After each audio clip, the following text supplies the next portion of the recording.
एक तू सच्चा तेरा नाम सच्चा।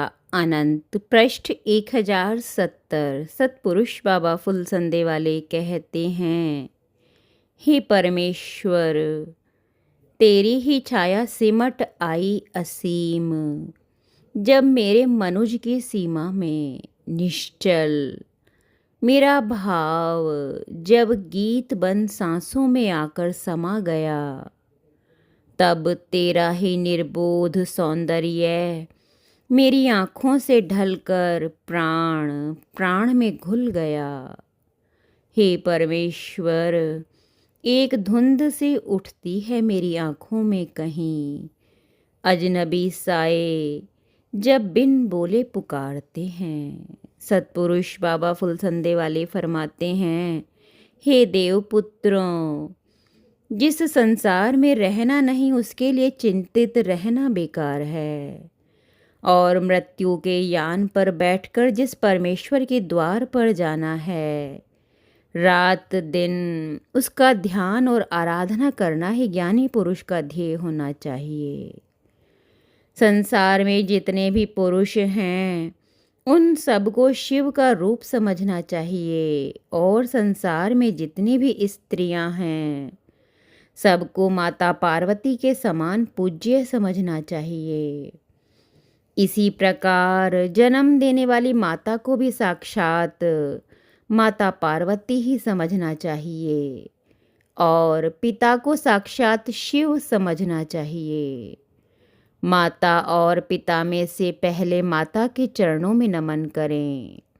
अगर माता धर्म के मर्म को न जानती हो और पिता जानता हो तो पिता के वचन को ही ग्रहण करें।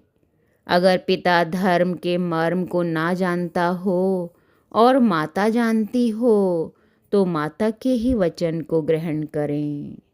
यदि दोनों ही धर्म के विरुद्ध वचन कहें तो उनके वचन को ना माने। ब्रह्मा भी अगर धर्म रहित वचन को कहे तो उनके वचन को ना माने, और यदि धर्म युक्त वचन भंगी का बालक भी कहे तो उस वचन को आदरपूर्वक मान लेना चाहिए।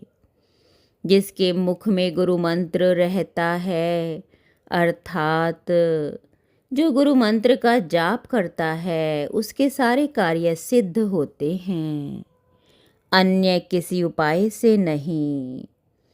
गुरु से दीक्षा पाने से सारे कार्य सिद्ध होते हैं। संसार मूल के विनाश के लिए, बंधनों की निवृत्ति के लिए ज्ञानवान व्यक्ति सदैव गुरु मंत्र रूपी जल में स्नान करता है।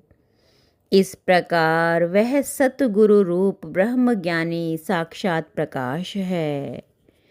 निसंदेह उसके समस्त स्थान पवित्र हैं।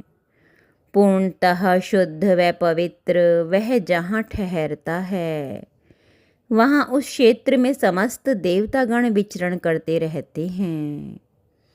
आसन पर लेटे हुए, ठहरे हुए, घोड़े पर आरूढ़, हाथी पर आरूढ़, सोते पवित्र होकर, ज्ञान युक्त होकर जो गुरु मंत्र का जाप करते हैं, उनके दर्शन अथवा स्पर्श से दिव्य ज्ञान की उत्पत्ति होती है। एक तू सच्चा तेरा नाम सच्चा।